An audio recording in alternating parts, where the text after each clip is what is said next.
I'm going to use the Smart tool, and I'm going to change it the way it actually comes up. I'm going to make it fit what I want to do with it. I'm going to take the Smart tool right here and make it into a time compression expansion tool. That's going to be my trimmer. Leave the select the way it is. Of course, you can't change that anyway. And now we're going to go to the grabber here, and that, of course, will be, we'll leave it here with just a time tool, just to grab stuff with. I'll click right here on top, and now it's a Smart tool. Now, let me expand this view a little bit. I can pull out here a little bit more. Just drag that out. It's part of our lesson you learned already. And now, as you can see, I put it right here in the first track, and it becomes, the trimmer becomes this time compression tool. As you can see right there, a little clock in the trimmer. At the top, it's a fader, fade in. So it's a fade out right there. Other end, it's a fade in. In the middle, time compression. And here in the middle, top is a selector, and the bottom half is a grabber right there at the time, moving it in time and place in the track.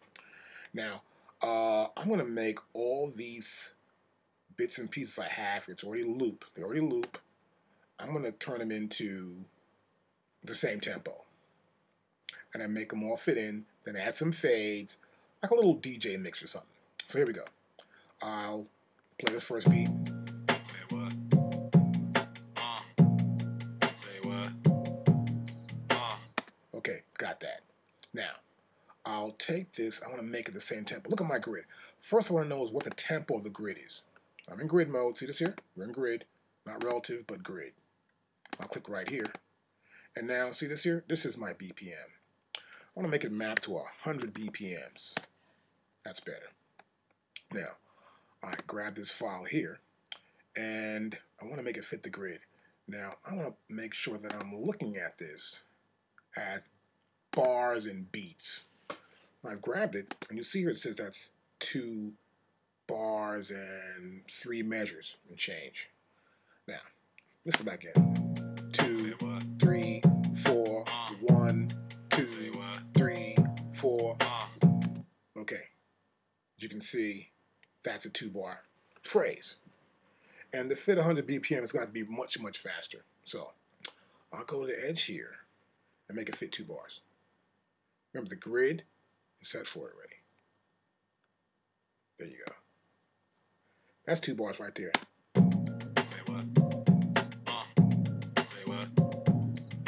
Now, see, the first thing you'll realize that's pretty bad. It went from really, really slow to being really, really fast.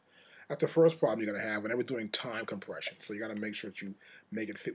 The time compression can fit, and so the sample doesn't sound that chopped up, that chunky, it's really bad. So time compression works, but it has to be within the same parameters, okay? So that's not going to work at all for us. So you can see that, right? So right now, I might do and say, well, look, I ain't going to go to, change this again. I might go to like 85. We'll try that. See? And see the grid change again? And now I'll grab this again. Play it again. I undid it. And now let's see what does 85. Let's go to 85 here. And I'll pull it back in. I want to get to go 2 bars.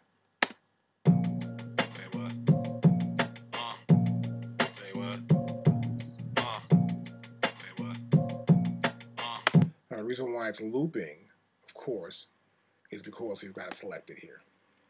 In our options, we've got it set for loop playback. Okay, good. Now, I'll use that just for now. Now, mute this right here. We go to our next track, which is this one right here.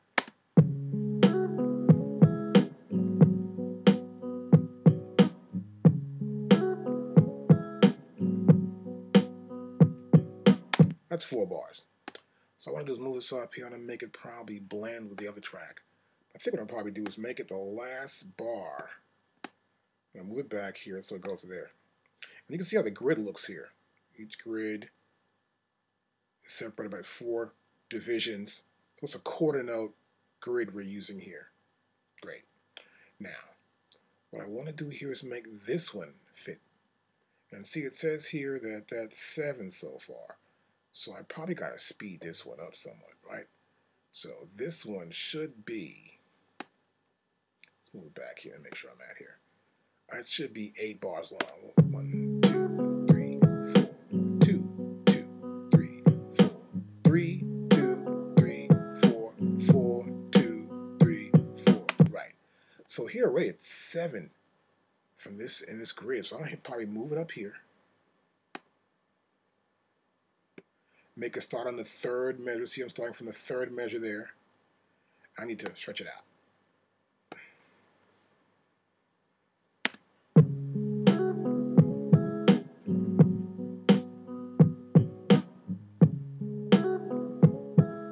Okay, we got that.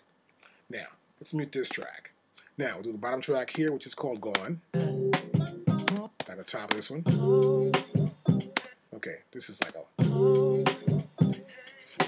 2, 2, 3, 4, 3.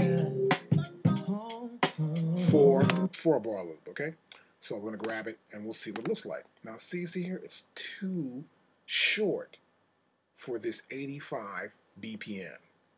So I want to make it a full 4 bars. So I grab it, pull it out, and I know right here at the top it says 4 bars right there, right? Press play. Okay, good. Now see, it's a little slower. Now I'll move this over here. I'll move it right over here, right behind that one. Right here, we'll do 1 bar there. That's good too. Now, I'll slide back over here. Now I want to move this over by 1 bar. See, this is going to make these blend in on the last beat of each bar. Now, still got my smart tool going here. I'm going to put a crossfade here. Not like a fade, not a crossfade, it's a fade. See that? I want to fade during that last bar. See that? And here I want to fade in. So put the smart tool there in the top of the region and pull it in. We're fading in from there to there. Now we'll play it back. And see how it fades from one region to the next region. First, got to play it. Put it in play mode, so no more mutes. And now,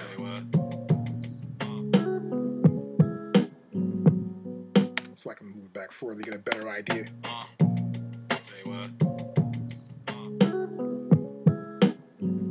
So we're crossfading here, right?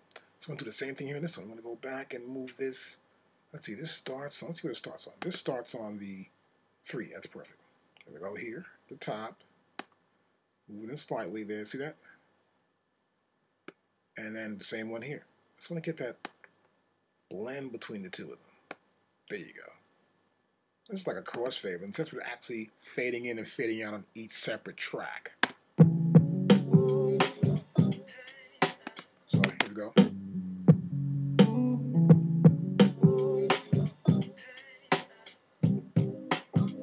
So they're all the same tempo now. They're on different tracks. And we use the crossfade, cross out, and then we also used our Smart Tool Trimmer Time Compression tool, which helps us to get each one of these samples, each regions, to be the same tempo. And this I can do sort of a mix between different tracks. If a DJ comes by, I can always do this at any point. And as you can hear, sometimes it's really not that great sound. It's got to find the right tempo, the right BPM to use for the right tracks. And that's how it works.